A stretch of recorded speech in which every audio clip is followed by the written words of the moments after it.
स्वागत है आपका बी न्यूज नेशन में। मैं हूं आबिद हुसैन शेख। राजू अलगुर का बीजेपी पर प्रहार। आज बीजापुर में पत्रिका दिवस पर पत्रकारों को शुभकामनाएं देते हुए कांग्रेस जिला अध्यक्ष राजू अलगुर ने प्रेस कॉन्फ्रेंस में कहा कि आज देश में कई समस्याएं हैं, इन पर से कोई सवाल न पूछे, इसलिए देश में केंद्र की बीजेपी सरकार एक खास तबके को निशाना बनाते हुए दुश्मनी की राजनीति करके एनआरसी, एनपीआर और सीएए जैसे गैर संवैधानिक कानून लाकर देश के भाईचारे को खत्म करना चाहती है। हिटलर ने भी यहूदियों से बदला लेने के लिए ऐसा कानून लाया था, मगर हिटलर का क्या अंजाम हुआ आप सब जानते हैं। अपनी विफलता को छुपाने के लिए हम सबको आए दिन देशभक्ति सिखाने आते हैं। एनआरसी सिर्फ आसाम के लिए बनाया गया था, मगर आज इस कानून को सारे देश में लागू करके भय का वातावरण पैदा करना चाहती है बीजेपी वाले, मगर कांग्रेस पार्टी इस कानून का कड़ा विरोध करती है, कहा राजू अलगुर ने। ऐसे कई अनेक विषयों पर बात की जिला अध्यक्ष राजू अलगुर ने। इस मौके पर हमीद मुशरीफ, एसएम पाटिल गनियार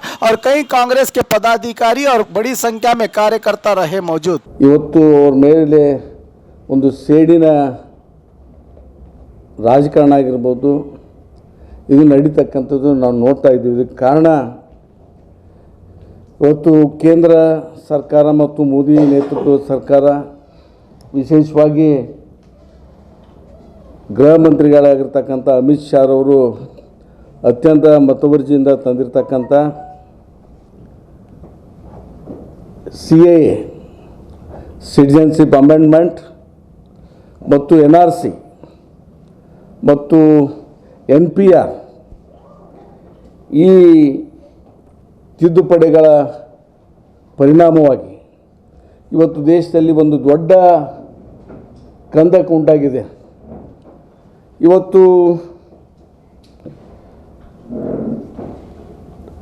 ಪೌರತ್ವ ತಿದ್ದುಪಡಿ ಕಾಯ್ದೆ ಇದು 1916ರಲ್ಲಿ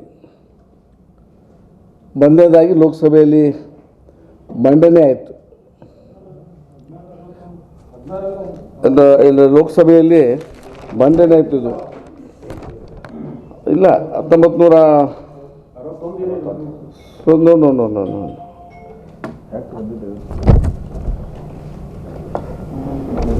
ಆ್ಯಕ್ಟ್ ಬಂದಿದ್ದು 1955, ಆ್ಯಕ್ಟ್ ಬಂದಿದ್ದು 1955, ಆದರೆ ಇದು ಮೊದಲನೇ ಬಾಗಿ ವಿಶೇಷವಾಗಿ ಚರ್ಚೆ ಮಾಡಿರ್ತಕ್ಕಂಥದ್ದು 2016 ನಿರ್ದಿಷ್ಟವಾಗಿ 2016ರಲ್ಲಿ। ಅವಾಗ ವಿಶೇಷವಾಗಿ ಲೋಕಸಭೆಯಲ್ಲಿ ಅದು ಚರ್ಚೆ ಆಯಿತು। ಅವತ್ತು ಸರ್ವಸಮ್ಮತಿ ಆಗಲಿಲ್ಲ ಈ ಒಂದು ವಿಷಯಕ್ಕೆ। ಆವಾಗ ಪಾರ್ಲಿಮೆಂಟ್ನ ಜಾಯಿಂಟ್ ಸಮಿತಿಗೆ ಇದನ್ನು ರೆಫರ್ ಮಾಡ್ತು। ಪಾರ್ಲಿಮೆಂಟ್ ಜಾಯಿಂಟ್ ಸಮಿತಿಗೆ ರೆಫರ್ ಮಾಡ್ತಕ್ಕಂಥ ಸಂದರ್ಭದಲ್ಲಿ ಅದರ ಅಧ್ಯಕ್ಷರಾಗಿರ್ತಕ್ಕಂಥ ರಾಜೇಂದ್ರ ಅಗರ್ವಾಲ್ರವರು ಅದರ ಅಧ್ಯಕ್ಷತೆಯನ್ನು ವಹಿಸ್ಕೊಂಡ್ರು, ಏನು ಪಾರ್ಲಿಮೆಂಟ್ರಿ ಜಾಯಿಂಟ್ ಸಮಿತಿಯ ಅಧ್ಯಕ್ಷತೆಯನ್ನು। ಅದಾದಮೇಲೆ ಸುಮಾರು 2000 ಏನು ಈ 19ರವರೆಗೆ ಸುದೀರ್ಘವಾಗಿರ್ತಕ್ಕಂಥ ಚರ್ಚೆಗಳನ್ನು ಮಾಡಿ ಅದು ಪುನಃ ಲೋಕಸಭೆಯಲ್ಲಿ ಈ ಮಸೂದೆಯನ್ನು ಮಂಡಿಸಬೇಕು ಅಂತ ಹೇಳಿ ಅದು ಯಥಾವತ್ತವಾಗಿ ತನ್ನ ವರದಿಯನ್ನು ಲೋಕಸಭೆಗೆ ಸಲ್ಲಿಸ್ತು। ಆದಾಗ್ಯೂ ಕೂಡ ಇಬ್ಬರು ಪ್ರಮುಖವಾಗಿರ್ತಕ್ಕಂಥ ವ್ಯಕ್ತಿಗಳು ವಿರೋಧ ಮಾಡಿದ್ರು। ಒಂದು ಮೊಹಮ್ಮದ್ ಅಲಿ ಅವರು, ಅಧಿಕ್ ರಂಜನ್ ಚೌಧರಿ ಅವರು ಇವತ್ತೇನು ಲೋಕಸಭೆಯಲ್ಲಿ ವಿರೋಧ ಪಕ್ಷದ ನಾಯಕರಾಗಿರ್ತಕ್ಕಂಥವರು ಅಧಿಕ್ ರಂಜನ್ ಚೌಧರಿ ಅವರು ಕೂಡ ಅದನ್ನು ವಿರೋಧ ವ್ಯಕ್ತ ಮಾಡೋದು। ತಮಗೆ ಗೊತ್ತಿರಲಿ ಕಾಂಗ್ರೆಸ್ಸಿನ ಪಾತ್ರ ಏನು ಅನ್ನೋದು ಕೂಡ ಇದೊಂದು ವ್ಯಕ್ತ ಆಗ್ತಾಯಿದೆ। ಅದಾದಮೇಲೆ ಬಹುಶಃ 1955ರಲ್ಲಿ ಬಂದಿರತಕ್ಕಂಥ ಈ ಕಾಯ್ದೆ 10 ಬದಲಾವಣೆಗಳು ಕೂಡ ಈ ಪೌರತ್ವ ಕಾಯ್ದೆಯಲ್ಲಿ ಇಲ್ಲಿವರೆಗೂ ಕೂಡ ಬದಲಾವಣೆ ಆಗಿರ್ತಕ್ಕಂಥದ್ದು। ಇದು 1919ರಲ್ಲಿ ಮಂಡನೆ ಇದು ಆಗಿ ಇವತ್ತು ಲೋಕಸಭೆ ಮತ್ತು ರಾಜ್ಯಸಭೆಯಲ್ಲೂ ಕೂಡ ಪಾಸಾಯಿತು। ಯಾಕಂದ್ರೆ ಬಿ ಜೆ ಪಿಗೆ ಬಹುಮತ ಇತ್ತು, ರಾಜ್ಯಸಭೆಯಲ್ಲಿ ಇಲ್ಲಿವರೆಗೂ ಇರಲಿಲ್ಲ, ಈಗ ರಾಜ್ಯಸಭೆಯಲ್ಲಿ ಕೂಡ ಅವ್ರ ಬಹುಮತ ಇದೆ। ರಾಜ್ಯಸಭೆಯಲ್ಲಿ ಕೂಡ ಅವರ ಬಹುಮತದಿಂದ ಇವತ್ತು ಅದು ಕಾಯ್ದೆಯಾಗಿ ಇವತ್ತು ಪರಿವರ್ತನೆ ಆಯಿತು, ಪಾಸಾಯಿತು। ಇದರ ಪರಿಣಾಮ, ಇದರ ಉದ್ದೇಶ ಏನಂತ ಹೇಳಿದ್ರೆ, ಸಿ ಎ ಇದರ ಉದ್ದೇಶ ಅಫ್ಘಾನಿಸ್ತಾನ್ ಪಾಕಿಸ್ತಾನ್ ಬಾಂಗ್ಲಾದೇಶದಲ್ಲಿ ಧಾರ್ಮಿಕ ದೌರ್ಜನ್ಯಕ್ಕೆ ಒಳಗಾಗಿರ್ತಕ್ಕಂಥ ಹಿಂದೂಗಳಿಗೆ ಈ ದೇಶದಲ್ಲಿ ನಾಗರಿಕತ್ವವನ್ನು ಕೊಡ್ತಕ್ಕಂಥದ್ದು, ಹಿಂದೂ ಅಲ್ಪಸಂಖ್ಯಾತರಿಗೆ ನಾಗರಿಕತ್ವವನ್ನು ಕೊಡ್ತಕ್ಕಂಥದ್ದು. ಇದರ ಉದ್ದೇಶ ಸ್ಪಷ್ಟವಾಗಿದೆ. ಇವತ್ತು ಈ ದೇಶದಲ್ಲಿ ಒಂದು ಕೋಮನ್ನು ಬಲಾಢ್ಯವಾಗಿ ಹತ್ತಿಕ್ಕಬೇಕು.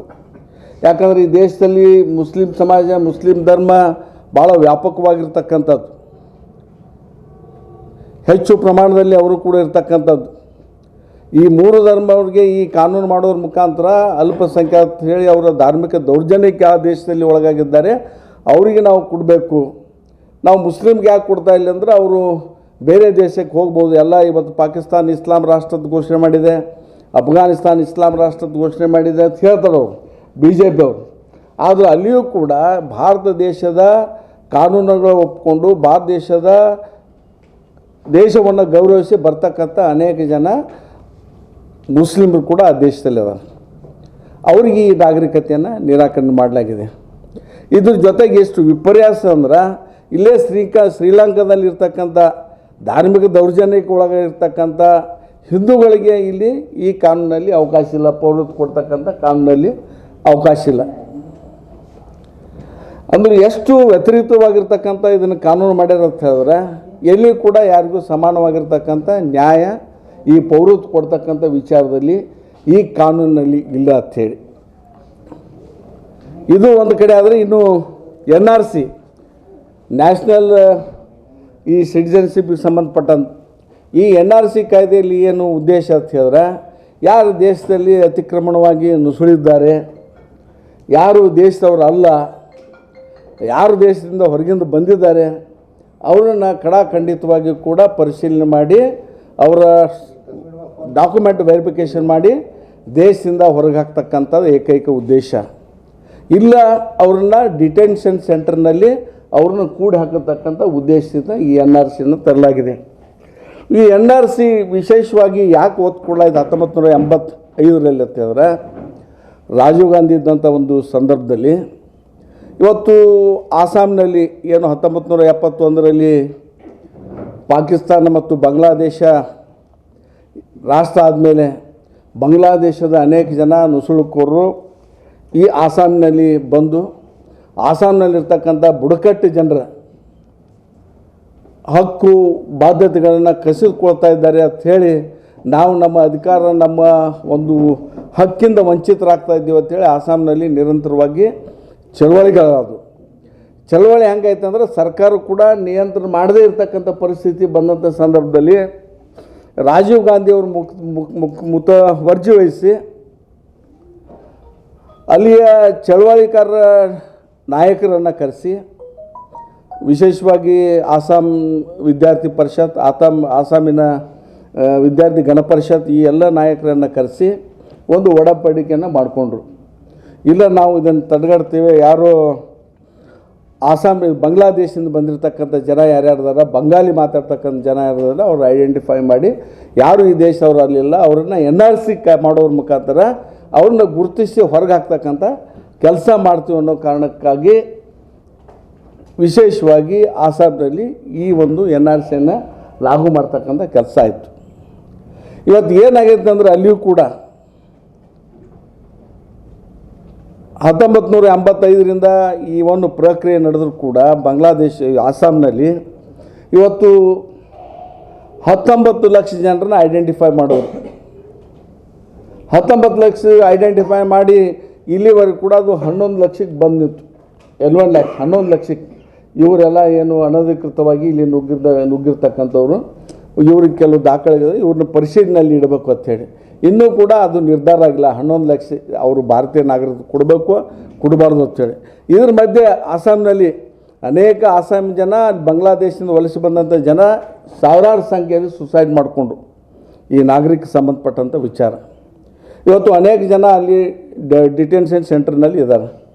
ಇವತ್ತು ಆಸಾಮ್ನಲ್ಲಿ 19 ಜನ ಈ ಡಿಟೆನ್ಷನ್ ಸೆಂಟರ್ನಲ್ಲಿ ಒಂದು ಸುಮಾರು ತಿಂಗಳ ಹಿಂದೆ ಸತ್ತರು. 19 ಜನ. ಆ 19 ಜನರಲ್ಲಿ ಕೇವಲ 2 ಮಾತ್ರ ಮುಸಲ್ಮಾನರಿದ್ದರು. 2 ಮಾತ್ರ ಡಿಟೆನ್ಷನ್ ಸೆಂಟರ್ನಲ್ಲಿ ಸತ್ತಿರ್ತಕ್ಕಂಥವ್ರು. ಸುಮಾರು ಉಳ್ಕಿದ ಎಲ್ಲ ಜನ 17 ಜನ ಹಿಂದೂಗಳಾಗಿದ್ದರು. ಅಂದರೆ ಈ ರೀತಿಯಾಗಿ ಈ ಐಡೆಂಟಿಫಿಕೇಷನ್ ಕೂಡ ಭಾಳ ವ್ಯತಿರಿಕ್ತವಾಗಿರ್ತಕ್ಕಂಥದ್ದು, ಕಾನೂನು ವಿರೋಧಿಯಾಗಿರ್ತಕ್ಕಂಥದ್ದು. ಇವತ್ತು ಒಂದು ರಾಜ್ಯದಲ್ಲಿ ಇಷ್ಟು ವರ್ಷ ಹಿಡಿದಿದ್ರು ಈ ಸಮಸ್ಯೆ ಬಗೆಹರಿಸ್ಲಿಕ್ಕಾಗಿಲ್ಲ ಈ NRC ಕಾಯ್ದೆ ಬಂದ ಮುಖಾಂತರ. ಇನ್ನು ಇಡೀ ಏನು 130 ಕೋಟಿ ಇರ್ತಕ್ಕಂಥ ಈ ದೇಶದಲ್ಲಿ NRC ಮಾಡಿದ್ರೆ ಯಾವ ರಾಜ್ಯದಲ್ಲಿ ಎಷ್ಟು ಸಮಯ ತೆಗೆದುಕೊಳ್ಬೋದು, ಎಷ್ಟು ಹಣ ಖರ್ಚಾಗ್ಬೋದು, ಇದ್ರ ಬಗ್ಗೆ ಯಾವುದೇ ರೀತಿಯಾಗಿರ್ತಕ್ಕಂಥ ನಿರ್ದಿಷ್ಟವಾಗಿರ್ತಕ್ಕಂಥ ಮಾನದಂಡಗಳಿಲ್ಲ. ಇವತ್ತು ಉದಾಹರಣೆಗಳಿಗೆ ಬೆಂಗಳೂರನ್ನು ನಾವು ತೆಗೆದುಕೊಂಡು, ಬೆಂಗಳೂರು ಒಂದು ಸಿಟಿ ನಾವು ತೆಗೆದುಕೊಂಡ್ರೆ ಅಲ್ಲಿ ಸರ್ಕಾರ ಹೇಳಿರ್ತಕ್ಕಂಥದ್ದು, ಪೊಲೀಸರು ಹೇಳಿರ್ತಕ್ಕಂಥದ್ದು 1,000 ಜನ ವಿದೇಶಿಯರು ಇಲ್ಲಿ ಅನಧಿಕೃತವಾಗಿ ವಾಸ ಮಾಡ್ತಾ ಇದ್ದಾರೆ ಅಂಥೇಳಿ. ನೀವು 1,000 ಜನ ಪೊಲೀಸರ ಮುಖಾಂತರ ಅವರನ್ನು ಐಡೆಂಟಿಫೈ ಮಾಡಿ ಅವರನ್ನು ಏನು ನೀವು ಕಾನೂನು ಪೌರತ್ವ ಸಂಬಂಧಪಟ್ಟಂಥ ಕಾನೂನು ಕ್ರಮಗಳನ್ನು ನೀವು ತೆಗೆದುಕೊಂಡು ತೀರ್ಮಾನಿಸ್ಬೋದಾಗಿತ್ತು. ಕೇವಲ 1,000 ಜನ.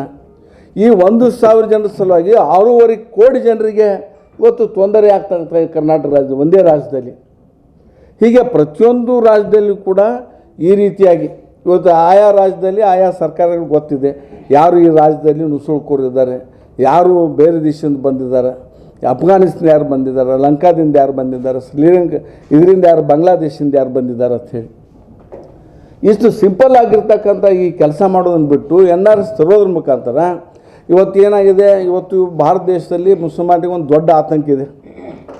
ಇವತ್ತು ಏನಪ್ಪ ಅಂದ್ರೆ ನಾವು NRC ಇಲ್ಲಿ ಇರ್ತಕ್ಕಂಥ 1971 ಬಹುಶಃ ಮಾರ್ಚ್ 25 ಕಾಣ್ತದೆ, 1971 ಮಾರ್ಚ್ 25 ಇರಬೇಕು. ಅದಕ್ಕಿಂತ ಯಾರು ಮೊದಲು ಬಂದಾರ ಅವ್ರಿಗೆ ನೀವು ಡಾಕ್ಯುಮೆಂಟ್ ತೋರಿಸ್ಬೇಕು. ಭಾರತ ದೇಶದಲ್ಲಿ ನೀವು ನಿಮ್ಮ ತಂದೆ ಯಾವ ದೇಶ ಇಲ್ಲವರು ಅಥವಾ ಬೇರೆ ದೇಶದಿಂದ ಬಂದು ಇಲ್ಲಿ ಸೆಟ್ಲ್ ಆಗಿದ್ದರು ಹೆಂಗೋ, ಅಥವಾ ನೀವೆಲ್ಲಿ ಹುಟ್ಟಿದ್ದೀರಿ, ನಿಮ್ಮ ಮುತ್ಯ ಎಲ್ಲಿ ಹುಟ್ಟಿದ್ದ ಅನ್ನೋದ್ರ ಬಗ್ಗೆ ದಾಖಲೆಗಳನ್ನು ಕ್ರೋಢೀಕರಿಸ್ತಕ್ಕಂಥ ಕೆಲಸ ಇವತ್ತು ಈ NRC ಮುಖಾಂತರ ನಡೀತಕ್ಕಂಥದ್ದು. ಇವತ್ತು ಇಡೀ ದೇಶದ ಜನ ಗೊಂದಲದಾಗಿದ್ದಾರೆ. ಎಲ್ಲರೂ ಕೂಡ ಇವತ್ತು NRC ಬೇಗ ಮುಸಲ್ಮಾನರಿಗೆ ಅಷ್ಟೇ ಅಲ್ಲ, ಇವತ್ತು ನಾವು ಕೂಡ ತೋರಿಸ್ಬೇಕಾಗ್ತದೆ. ಇವತ್ತು ಹಿಂದೂ ಸಮುದಾಯ ಕೂಡ ಇವತ್ತು ನಾವು ಈ ದೇಶಕ್ಕೆ ಸಂಬಂಧಪಟ್ಟವರು, ಈ ದೇಶದ ನಿವಾಸಿಗಳು ಅಂತ ಹೇಳಿದ್ರೆ ಅದನ್ನು NRC ಇಡೀ ದೇಶಕ್ಕೆ ಲಾಗು ಮಾಡ್ತೀವಿ ಅಂತ ಹೇಳಿದ್ರು ಅಮಿತ್ ಶಾ ಅವರು ಲೋಕಸಭೆಯಲ್ಲಿ. ಇದು ಕೇವಲ ಇದು ಆಗೋದೇ ಇಡೀ ದೇಶಕ್ಕೆ ಕೂಡ ನಾವು ಲಾಗು ಮಾಡ್ತೀವಿ ಅಂತ ಹೇಳಿ. ಇಂಥ ಒಂದು ವ್ಯತಿರಿಕ್ತವಾಗಿರ್ತಕ್ಕಂಥ ಈ ಸಂದರ್ಭದಲ್ಲಿ ಇವತ್ತು ನಾವು ಈ ಕಾನೂನನ್ನು ವಿರೋಧ ಮಾಡ್ತಾ ಇದ್ದೀವಿ. ಈ ಕಾನೂನನ್ನು ನಾವು ವಿನಂತಿ ಮಾಡ್ತೀವಿ, ಪುನಃ ಇದನ್ನು ವಾಪಸ್ ತೆಗೆದುಕೊಳ್ಬೇಕು. ಕೇಂದ್ರ ಸರ್ಕಾರ ಇದನ್ನು ಜಾರಿ ಮಾಡಬಾರ್ದು. ದೇಶದಲ್ಲಿ ಏನು ಯಥಾಸ್ಥಿತಿ ಇದೆ ಅದನ್ನು ಕಾಪಾಡಿಕೊಂಡು ಹೋಗಬೇಕು ರಾಷ್ಟ್ರದ ಪ್ರಧಾನಮಂತ್ರಿಗಳು ಮತ್ತು ಗೃಹ ಮಂತ್ರಿಗಳು ಅಂತ ಹೇಳಿ ನಾವು ಜಿಲ್ಲಾ ಕಾಂಗ್ರೆಸ್ ಕಮಿಟಿಯಿಂದ ನಾವು ಇದನ್ನು ಒತ್ತಾಯ ಕಳಿಸ್ತಾ ಇದ್ದೀವಿ. ಎರಡನೇದಾಗಿ ಇನ್ನೊಂದು ಮಾಡಿದ್ದಾರೆ NPR ಅಂತ ಹೇಳಿ. NPR ಅಂದ್ರೆ ನ್ಯಾಷನಲ್ ಪಾಪ್ಯುಲೇಷನ್ ರಿಜಿಸ್ಟರ್ ಅಂತ ಹೇಳಿ. ಅದೇ ಡಾಟಾ ಬೇಸ್ ಫಾಲೋ ಮಾಡ್ಲಿಕ್ಕೆ ಮಾಡಿ ಅಂತ ಹೇಳ್ತಾರೆ ಅವರು. NPR ಯಾಕೆ ಮಾಡಿದ್ರೆ ಡಾಟಾ ಬೇಸ್, ಈಗಾಗಲೇ ಡಾಟಾ ಬೇಸ್ ಫಾಲೋ ಮಾಡಲಿಕ್ಕೆ ಈಗ ನಮಗೆ ಆಧಾರ್ ಕಾರ್ಡ್ ಇದೆ, ಪ್ರತಿ ವರ್ಷ ಸೆನ್ಸಸ್ ಆಗ್ತಾ ಇದೆ. ಇದರ ಎಲ್ಲ ಮಾಹಿತಿ ಕೂಡ ಇದೆ ಈ ದೇಶದಲ್ಲಿ. ಈಗ ಆಲ್ರೆಡಿ ನಾವು ದೇಶದಲ್ಲಿ ಎಷ್ಟು ಜನ ಇದ್ದೀವಿ, ಯಾವ ಜಾತಿಗೆ ಸೇರೀವಿ, ಏನೇನು ಕೆಲಸ ಮಾಡ್ತೀವಿ, ಏನೇನು ಆಸ್ತಿ ಹೊಂದೀವಿ, ಈ ಎಲ್ಲ ಮಾಹಿತಿ ಕೂಡ ಈಗಾಗಲೇ ಆಧಾರ್ ಮುಖಾಂತರ ಮತ್ತು ಈ ಸರ್ವೆ ಮುಖಾಂತರ ಮಾಡಿರ್ತಕ್ಕಂಥ ಕೂಡ ಎಲ್ಲ ಇದೆ ಇಲ್ಲಿ. ಮತ್ತು ಇದನ್ನು ಮಾಡೋ ಔಚಿತ್ಯ ಏನು ಅಂದರೆ ಸುಮ್ಮನೆ ಇದನ್ನು ದೇಶದಲ್ಲಿರ್ತಕ್ಕಂಥ ಜನರಿಗೆ ತೊಂದರೆ ಕೊಡ್ತಕ್ಕಂಥ ಕೆಲಸ ಇವತ್ತು ಮಾಡಿದ್ದಾರೆ. ಉದಾಹರಣೆಗೆ ಇವತ್ತು ನಾವು 130 ಕೋಟಿ ಜನರಲ್ಲಿ ಸುಮಾರು ಅಟ್ಲೀಸ್ಟ್ 15 ಕೋಟಿ ಜನ ಹೌಸ್ಲೆಸ್ ಜನ ಈ ದೇಶದಲ್ಲಿದ್ದಾರೆ. ಮಿನಿಮಮ್ 15 crore ಜನ ಹೌಸ್ಲೆಸ್ ನಿರ್ಗತಿಕರು, ಮನೆ ಮಠ ಇಲ್ಲದೆ ಇರ್ತಕ್ಕಂಥ ಜನ ಈ ದೇಶದಲ್ಲಿದ್ದಾರೆ. ಅವರಿಗೆ ಐಡೆಂಟಿಫಿಕೇಷನ್ ತೋರಿಸಂದ್ರೆ ಸಾಧ್ಯನೇ ಇಲ್ಲ. ಅವರು ಮುತ್ತಣ್ಣ ಕಾಲದಿಂದ ಕೂಡ ಇದೇ ದೇಶ ವಾಸ ಮಾಡಿದ್ದಾರೆ. 100 ವರ್ಷದಿಂದ ಇದೇ ದೇಶದಲ್ಲಿ ಇದೇ ದೇಶದ ಕಾನೂನನ್ನು ಪಾಲನೆ ಮಾಡಿದ್ದಾರೆ, ಇದೇ ದೇಶದ ಮಣ್ಣಿನಲ್ಲಿ ಬದುಕಿದ್ದಾರೆ. ಅಂಥ ಜನ ಸುಮಾರು 15 ಕೋಟಿ ಜನರಿಗೆ ಯಾವುದೇ ರೀತಿಯಾಗಿರ್ತಕ್ಕಂಥ ದಾಖಲೆಗಳು NRC ಮುಖಾಂತರ ನೀವು ತೋರಿಸ್ರಿ ಅಂದರೆ ಇಲ್ಲ. ಇವ್ರನ್ನ ಏನು ಮಾಡ್ತಾರೆ, ಆಟೋಮೆಟಿಕ್ಕಾಗಿ ಇವ್ರನ್ನೆಲ್ಲ ಕೂಡ ಪ್ರತಿ ರಾಜ್ಯದಲ್ಲಿ ಈಗಾಗಲೇ ಡಿಟೆನ್ಷನ್ ಸೆಂಟರ್ನ ಕಟ್ಟಡ ಕಾರ್ಯ ಪ್ರಾರಂಭ ಮಾಡಿದ್ದಾರೆ. ಇಂಥವನ್ನೆಲ್ಲ ಕೂಡ ಡಿಟೆನ್ಷನ್ ಸೆಂಟರ್ನಲ್ಲಿ ಬಂಧಿಸ್ತಕ್ಕಂಥ ಅಂದರೆ ಓಪನ್ ಜೈಲ್ನಲ್ಲಿ ಬಂಧಿಸ್ತಕ್ಕಂಥ ಕೆಲಸ ಇವತ್ತು ಸರ್ಕಾರ ಮಾಡ್ತಾ ಇದೆ. ಅಂದರೆ ಇದು ನಾಗರಿಕ ಹಕ್ಕುಗಳನ್ನು ಸಂಪೂರ್ಣವಾಗಿ ಈ ದೇಶದ ಸರ್ಕಾರ, ಮೋದಿ ನೇತೃತ್ವದ ಸರ್ಕಾರ ಇದು ಇದು ಉಲ್ಲಂಘನೆ ಮಾಡ್ತಾ ಇದೆ, ನಾಗರಿಕ ಹಕ್ಕುಗಳನ್ನು ಉಲ್ಲಂಘನೆ ಮಾಡ್ತಾ ಇದೆ ಅಂಥೇಳಿ ನಾವು ಹೇಳ್ಬೋದು. ಇವತ್ತು ನಾವು ಮೋದಿಯವರಿಗೆ ಒಂದು ವಿನಂತಿ, ಇದು ಹೆಂಗಾಗೈತೆ ಅಂದ್ರೆ ಇದು ಸೇಡ್ ಹೆಂಗೆ ತಿಳಿಸುವಂತಂದ್ರೆ ಒಂದು ಉದಾಹರಣೆ ಹೇಳ್ತೀನಿ ನಾನು, ತಮಗೆಲ್ಲ ಗೊತ್ತಿರ್ಬೋದು. 1935ರಲ್ಲಿ ನ್ಯೂರಂಬರ್ಗ್ ಅಂಥೇಳಿ ಈ ಹಿಟ್ಲರ್ ಅವರು ಒಂದು ಕಾನೂನು ಮಾಡೋದು, ನ್ಯೂರಂಬರ್ಗ್ ಅಂಥೇಳಿ ಕಾನೂನು ಅಂಥೇಳಿ ಕರೀತಾರೆ, ಅಮೆಂಡ್ಮೆಂಟ್ ಅಂಥೇಳಿ, ನ್ಯೂರಂಬರ್ಗ್ ಅಂಥೇಳಿ 1935ರಲ್ಲಿ. ಅಂದ್ರೆ ಈ ಜೂಸ್ ಜನಾಂಗ, ಈ ಜರ್ಮನಿ ಜನಾಂಗ ಶ್ರೇಷ್ಠ ಜೂಸ್ ಜನಾಂಗ ಅತಿ ಕೀಳು ಅಂಥೇಳಿ ಯಾವುದೇ ಸ್ಥಳದಲ್ಲಿ ಕೂಡ ಅವ್ರಿಗೆ ಅವಕಾಶ ಕೊಡಬಾರ್ದು ಜೂಸ್ಗೆ.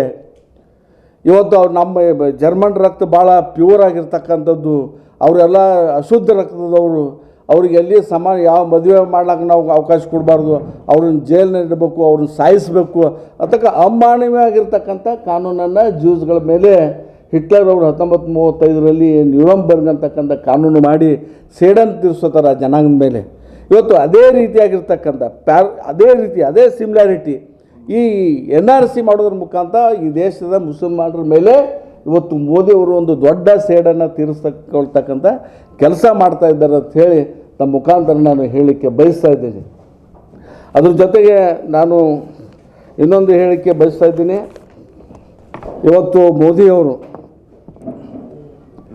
ಯಾವುದೇ ದೇಶದ ಸಮಸ್ಯೆಗಳ ಬಗ್ಗೆ, ದೇಶದ ಮೂಲಭೂತ ವಿಚಾರಗಳ ಬಗ್ಗೆ ಎಲ್ಲಿಯೂ ಕೂಡ ಇವತ್ತಿನವರೆಗೆ ಸುಮಾರು 6-7 ವರ್ಷ ಆಯಿತು ಅಧಿಕಾರದಲ್ಲಿ, ಎಲ್ಲಿಯೂ ಕೂಡ ಸ್ಪಂದನೆ ಮಾಡಿಲ್ಲ.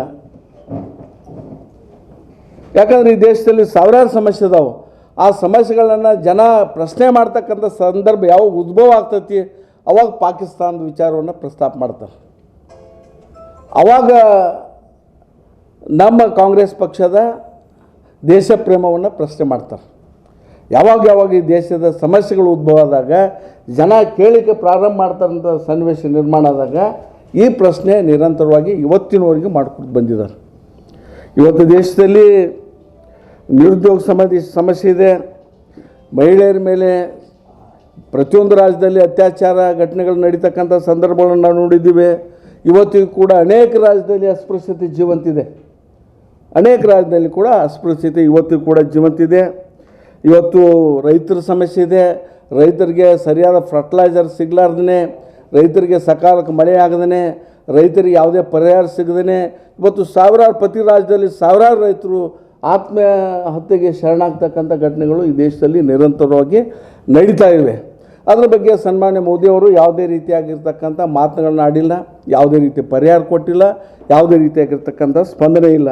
ಇವತ್ತು ವಿದ್ಯಾರ್ಥಿಗಳ ಸಮಸ್ಯೆ ಭಾಳ ವಿಕೋಪಕ್ಕೆ ಹೋಗಿದೆ ದೇಶದಲ್ಲಿ.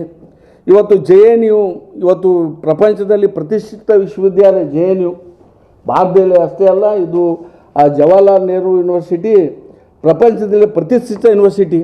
ನೋಬೆಲ್ ಪಾರಿತೋಷಕ ಪಡೆದಿರ್ತಕ್ಕಂಥ ವಿದ್ಯಾರ್ಥಿಗಳು ಅಲ್ಲಿರ್ತಕ್ಕಂಥವ್ರು, ಅಲ್ಲಿಂದ ಹೋಗಿರ್ತಕ್ಕಂಥವ್ರು, ನೋಬೆಲ್ ಪಾರಿತೋಷಕ ಪ್ರಶಸ್ತಿಯನ್ನು ಪಡೆದಿರ್ತಕ್ಕಂಥವ್ರು, ಅನೇಕ ಜನ IAS ಆಫೀಸರ್ಗಳಾಗಿರ್ತಕ್ಕಂಥವ್ರು, ರಾಜತಾಂತ್ರಿಕರಾಗಿರ್ತಕ್ಕಂಥವ್ರು, ಹೀಗೆ ದೇಶದ ಎಲ್ಲ ಸ್ತರದಲ್ಲಿ ಉಚ್ಚ ಸ್ಥಾನದಲ್ಲಿರ್ತಕ್ಕಂಥ ಜನ ಆ ಯೂನಿವರ್ಸಿಟಿಯಿಂದ ಬಂದಿರತಕ್ಕಂಥವ್ರು.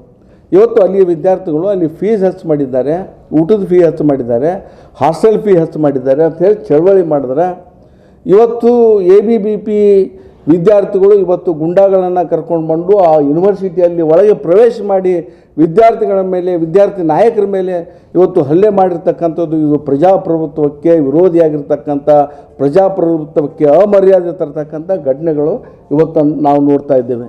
ಅದು ಜಾಮಿಯಾ ಯೂನಿವರ್ಸಿಟಿ, ಜಾಮಿಯಾ ಯೂನಿವರ್ಸಿಟಿ ಮೇಲ್ನೋಟಕ್ಕೆ ಮುಸಲ್ಮಾನ್ ಸಂಸ್ಥೆಗೆ ಸೇರಿದ ಕೂಡ ಬಹುತೇಕ ಅಲ್ಲಿ ಇರ್ತಕ್ಕಂಥ 75% ವಿದ್ಯಾರ್ಥಿಗಳು ಹಿಂದೂಗಳು, ಅಲ್ಲಿರ್ತಕ್ಕಂಥ ಎಲ್ಲ ಪ್ರೊಫೆಸರ್ಗಳು ಹಿಂದೂಗಳು. ಇವತ್ತು ಅಲ್ಲಿ ಕೂಡ ಪೊಲೀಸರು ಇವತ್ತು ಅಲ್ಲಿ ಏನು ದೆಹಲಿಯಲ್ಲಿ ಇವತ್ತು ಕೇಂದ್ರಾಡಳಿತ ಪ್ರದೇಶದಿಂದ ಪೊಲೀಸ್ ಆಡಳಿತ ಎಲ್ಲ ಅಲ್ಲಿ ಕೇಂದ್ರ ಸರ್ಕಾರದ ಒಂದು ಹಿಡಿತದಲ್ಲಿರೋದರಿಂದ ಇವತ್ತು ಕೇಂದ್ರ ಸರ್ಕಾರವೇ ನೇರವಾಗಿ ವಿಶ್ವವಿದ್ಯಾಲಯದ ವಿದ್ಯಾರ್ಥಿಗಳ ಮೇಲೆ ಒಳಗೆ ಕ್ಯಾಂಪಸ್ನಲ್ಲಿ ನುಗ್ಗಿ ವಿದ್ಯಾರ್ಥಿಗಳ ಮೇಲೆ ಹಲ್ಲೆ ಮಾಡಿಸ್ತಕ್ಕಂಥ ಅಮಾನವೀಯ ಮತ್ತು ಕ್ರೌರ್ಯ ಎಸತಕ್ಕಂಥ ಕೆಲಸ ಇವತ್ತು ಹಿಂದೆ ಭಾರತ ದೇಶದ ಇತಿಹಾಸದ ಯಾವುದೇ ಸರ್ಕಾರ ಬಂದರೂ ಕೂಡ ನಡೆದಿಲ್ಲ. ಇವತ್ತು ಇದು ನಡೀತಾ ಇದೆ. ಇದು ಈಗ ಹೆಂಗಾಗಿದೆಯಪ್ಪ ಅಂದ್ರೆ ಅನ್ಡಿಕ್ಲೇರ್ಡ್ ಎಮರ್ಜೆನ್ಸಿ ಇದು ಇವತ್ತು ಪರಿಸ್ಥಿತಿ ನಿರ್ಮಾಣ ಆಗಿದೆ. ಇವತ್ತು ರಾಜ್ಯದಲ್ಲಿರ್ತಕ್ಕಂಥ ದೇಶದಲ್ಲಿರ್ತಕ್ಕಂಥ ಜನ ಇದ್ರ ಬಗ್ಗೆ ಆಲೋಚನೆ ಮಾಡಬೇಕು. ಈಗ ಬಂದಿರತಕ್ಕಂಥ ಸಮಸ್ಯೆ ಕೇವಲ ಒಂದು ಸಮುದಾಯದ ಸಮಸ್ಯೆ ಅಲ್ಲ, ದೇಶದ ಪ್ರತಿಯೊಬ್ಬ ನಾಗರಿಕರ ಸಮಸ್ಯೆ ಆಗಿರೋದ್ರಿಂದ ಈಗಿರೋ NRP ಕಾನೂನನ್ನು, NCR ಕಾನೂನನ್ನು ಮತ್ತು CAA ಕಾನೂನನ್ನು ಪುನಃ ವಾಪಸ್ ಪಡೆದು ಈ ದೇಶದಲ್ಲಿ ಶಾಂತಿ ನೆಮ್ಮದಿ ಪುನಃ ಸ್ಥಾಪಿಸಲಿಕ್ಕೆ ಒಂದು ಅವಕಾಶ ಆಗಬೇಕಂತ ಹೇಳಿ ತಮ್ಮ ಮೂಲಕ ನಾನು ಹೇಳಿಕೆ ಬಯಸಿ ನನ್ನ ವಿಚಾರಗಳನ್ನು ಮುಕ್ತಾಯ ಮಾಡ್ತೀನಿ. ನಾನು ಮರೆತೆ, ನಾನು ಇದ್ರ ಬಗ್ಗೆ ಜಿಲ್ಲಾ ಕಾಂಗ್ರೆಸ್ ಸಮಿತಿಯಿಂದನೇ ನಾವು ದೊಡ್ಡ ಪ್ರತಿಭಟನಾ ರ್ಯಾಲಿ ಮಾಡ್ಕೋಬೇಕಂತ ಹೇಳಿ ಮಾನ್ಯ ಪೊಲೀಸ್ ವರಿಷ್ಠಾಧಿಕಾರಿಗಳಿಗೆ ನಾವು ಪತ್ರದ ಮುಖಾಂತರ ಕೇಳಿದ್ದೀವಿ. ಮತ್ತು ನಾವೆಲ್ಲ ಕೂಡ ಅನೇಕ ವಕೀಲರು ನಾವು ಎಲ್ಲ ಕೂಡಿ 20-25 ಜನ ನಿಯೋಗ ಹೋಗಿದ್ದೀವಿ SP ಅವ್ರ ಹತ್ರ. ಅವರು ಬಹುಶಃ ಯಡಿಯೂರಪ್ಪನವ್ರ ಒತ್ತಡದಿಂದ ಇವೆಲ್ಲ ಶಾಂತಿ ಭಂಗ ಆಗ್ತದೆ, ಕೊಡಲಿಕ್ಕೆ ಆಗೋದಿಲ್ಲ, ನಾವು ನಿಮಗೆ ನಿರ್ದಿಷ್ಟ ಸ್ಥಳ ಸೂಚಿಸ್ತೀವಿ, ನೀವು ಅಲ್ಲಿ ಮಾಡಿರಿ, ನಿಮಗೆ ರ್ಯಾಲಿ ಪರ್ಮಿಷನ್ ಕೊಡೋಂಗಿಲ್ಲ ಅಂದಾಗ ಇವತ್ತು ನಾವು ಪತ್ರಿಕಾಗೋಷ್ಠಿಯನ್ನು ಕರೀತಕ್ಕಂಥ ಒಂದು ಅನಿವಾರ್ಯತೆ ಬಂದಿದ್ದರಿಂದ ಇವತ್ತು ನಾವು ಮುಂದೆ ಪರ್ಮಿಷನ್ ಕೊಟ್ಟರೆ ನಾವು ರ್ಯಾಲಿ ಮಾಡ್ತೀವಿ. ಇಲ್ಲ ಯಾವುದೇ ಈ ಪ್ರಗತಿಪರ ಸಂಘಟನೆ ರ್ಯಾಲಿ ಹಮ್ಮಿಕೊಂಡ್ರು ಕೂಡ ಅದರಲ್ಲಿ ನಾವು ಜಿಲ್ಲಾ ಕಾಂಗ್ರೆಸ್ ಸಮಿತಿ ವತಿಯಿಂದ ನಾವೆಲ್ಲ ಭಾಗವಹಿಸ್ತೀವಿ. ಸೂಕ್ತ ಸ್ಥಳ ಇವತ್ತಿಗೂ ಕೂಡ ನಾವು ಅವ್ರಿಗೆ ವಿನಂತಿ ಮಾಡ್ತೀವಿ. ಇವತ್ತಿಗೂ ಕೂಡ ನಾವು ತಮ್ಮ ಮುಖಾಂತರ ನಾವು ಹೇಳ್ತೀವಿ ಪೊಲೀಸರಿಗೆ, ಜಿಲ್ಲಾಡಳಿತಕ್ಕೆ ಇವತ್ತಿಗೂ ಕೂಡ ನಮ್ಮ ಪರ್ಮಿಷನ್ ಕೊಡಬೇಕು ರ್ಯಾಲಿ ಮಾಡಲಿಕ್ಕೆ. ಶಾಂತಿಯುತವಾಗಿ ನಾವು ಮಾಡ್ತೀವಿ, ಆ ಜವಾಬ್ದಾರಿ ನಾನು ತೆಗೆದುಕೊಳ್ತೀವಿ ಅಂತಕ್ಕಂಥ ಮನವಿಯನ್ನು ನಿಮ್ಮ ಮುಖಾಂತರ ಮಾಡಲಿಕ್ಕೆ ಬಯಸಿ ನಾನು 2 ವಿಚಾರಗಳನ್ನು ಮುಗಿಸ್ತೇನೆ. ಅದು ಅವರಿಗೆ ಅವರು ಅವಿವೇಕಿತನ ಪ್ರದರ್ಶನ ಮಾಡ್ತದೆ ಹಂಗೆ ಹೇಳೋರ್ದು. ಯಾಕಂದರೆ NRC ಸ್ಪಷ್ಟವಾಗಿ ಹೇಳಿದೆ, ನಿಮ್ಮ 25 ಮಾರ್ಚ್ 1971 ಮುಂಚೆ ನೀವು ಯಾರು ಬಂದಿರಿ ಇಲ್ಲಿ ಅದ್ರ ನೀವು ಐಡೆಂಟಿಫಿಕೇಷನ್ ತೋರಿಸ್ಬೇಕಂತ ಸ್ಪಷ್ಟವಾಗಿ ಕಾನೂನಲ್ಲಿ ಇದೆ. ಅಲ್ಲ, ಜಾರಿ ಆಗಿಲ್ಲ ನಾವು ಮಾಡೇ ಮಾಡ್ತೀವಿ ಅಂತ ಅಮಿತ್ ಶಾ ಅವ್ರು ನಿನ್ನೂ ಕೂಡ ಬಹಿರಂಗವಾಗಿ ಪಾರ್ಲಿಮೆಂಟ್ ಅಲ್ಲ ಹೊರಗಡೆ ಕೂಡ ಹೇಳಿದಾರೆ. ಅವನು ಒಬ್ಬ ಗೃಹ ಮಂತ್ರಿ ಇವತ್ತು ಹೇಳಿದ್ಮೇಲೆ ಅದು ಕಾನೂನೇ.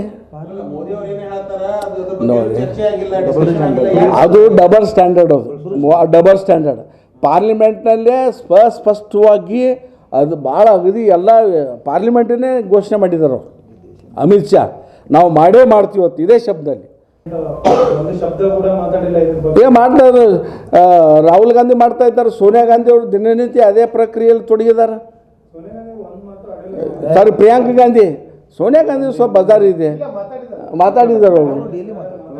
ಇಲ್ಲ ಮಾತಾಡಿದ್ದಾರೆ ದಿಲ್ಲಿ ಪ್ರೆಸ್ಸಿಗೆ ಮಾತಾಡಿದ್ದಾರೆ. ನೀನು ರಾತ್ರಿ ಪ್ರಿಯಾಂಕಾ ಗಾಂಧಿ ನಿನ್ನೆ ವಿದ್ಯಾರ್ಥಿಗಳಿಗೆ ಹಲ್ಲೆ ಆದಮೇಲೆ ನಿನ್ನೆನೇ ಹೋಗಿದ್ದಾರೆ ರಾತ್ರಿ ಹಾಸ್ಪಿಟಲ್.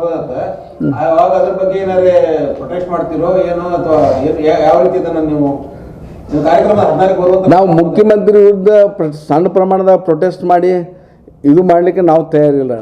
ನಾವು ಪೊಲೀಸರಿಗೆ ಡಿಮಾಂಡ್ ಮಾಡ್ತಾ ಇದ್ದೇವೆ, ನಾವು ಲಕ್ಷಾಂತರ ಜನ ಇಲ್ಲಿ ಸೇರ್ತೀವಿ, ನಮ್ಗೆ ಅವಕಾಶ ಕೊಡ್ರಿ, ನಾವು ರ್ಯಾಲಿ ಮಾಡ್ತೀವಿ, ಸ್ಮೂತಾಗಿ ನಮ್ಮ ಪ್ರತಿಭಟನೆ ವ್ಯಕ್ತ ಮಾಡ್ತೀವಿ. ಇಲ್ಲ ವಿರುದ್ಧ ನಿಮ್ಮ ಮಾಧ್ಯಮ ಮುಖಾಂತರ ಹೋಗ್ತದೆ, ನಾವು ಜಿಲ್ಲಾಧಿಕಾರಿ ಮುಖಾಂತರ ಕೂಡ ಸರ್ಕಾರ, ಕೇಂದ್ರ ಸರ್ಕಾರಕ್ಕೆ ಮತ್ತು ರಾಜ್ಯ ಸರ್ಕಾರ ಕೂಡ ನಾವು ಮನವಿ ಕೊಡ್ತಾ ಇದ್ದೀವಿ.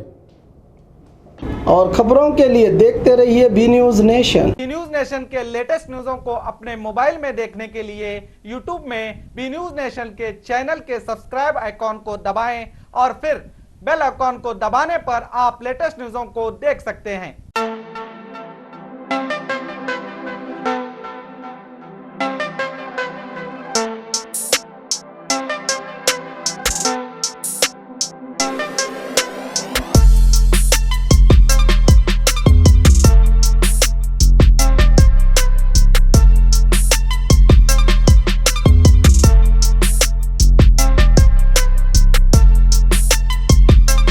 ಉಚಿತ ಭವಿಷ್ಯ, ಶಾಶ್ವತ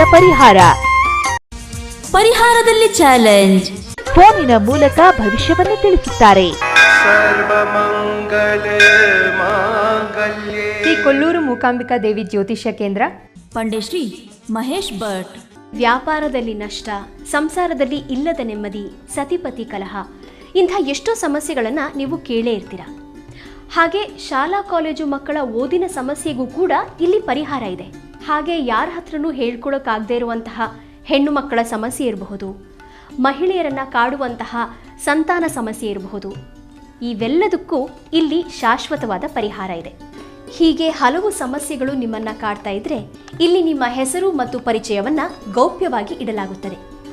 ನಿಮ್ಮ ಎಲ್ಲ ಸಮಸ್ಯೆಗಳಿಗೂ ಕೇರಳೀಯ ಪುರಾತನ ಬ್ರಹ್ಮವಿದ್ಯೆಯಿಂದ ಕೇವಲ 5 ದಿನದಲ್ಲಿ 100% 100% ಪರಿಹಾರ ಇವರಲ್ಲಿ ಶತಸಿದ್ಧ.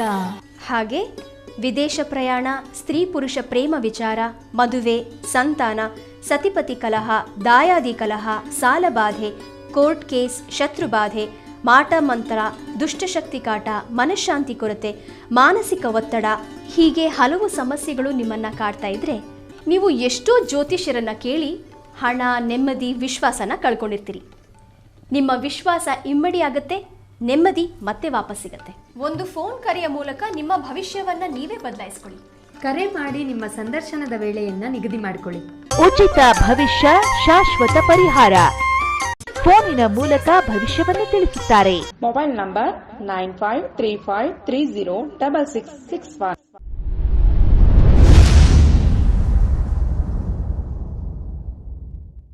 ಪ್ರತಿ ವರ್ಷದಂತೆ ಈ ವರ್ಷವೂ ಸಹ ಸರ್ವಧರ್ಮ ಸಾಮೂಹಿಕ ವಿವಾಹ ನಡೆಯಲಿದೆ. ಜವಳಿ ಸೋಷಿಯಲ್ ಗ್ರೂಪ್ ಆಶ್ರಯದಲ್ಲಿ ಬಿಜೆಪಿ ಅಲ್ಪಸಂಖ್ಯಾತ ಮುಖಂಡ ಯಾಸೀನ್ ಜವಳಿ ನೇತೃತ್ವದಲ್ಲಿ ಇದೇ ಜನವರಿ 5ರಂದು ನಡೆಯಲಿದ್ದು, ಹೆಚ್ಚಿನ ಸಂಖ್ಯೆಯಲ್ಲಿ ನೋಂದಣಿ ಮಾಡಬೇಕಾಗಿ ವಿನಂತಿ. ನೋಂದಣಿಗಾಗಿ ಸಂಪರ್ಕಿಸಿ ಇಬ್ರಾಹಿಂ ಜವಳಿ 9036393957, ಅಸ್ಲಂ ಸೈಯದ್ ಅಮೀನ್ 8970333944.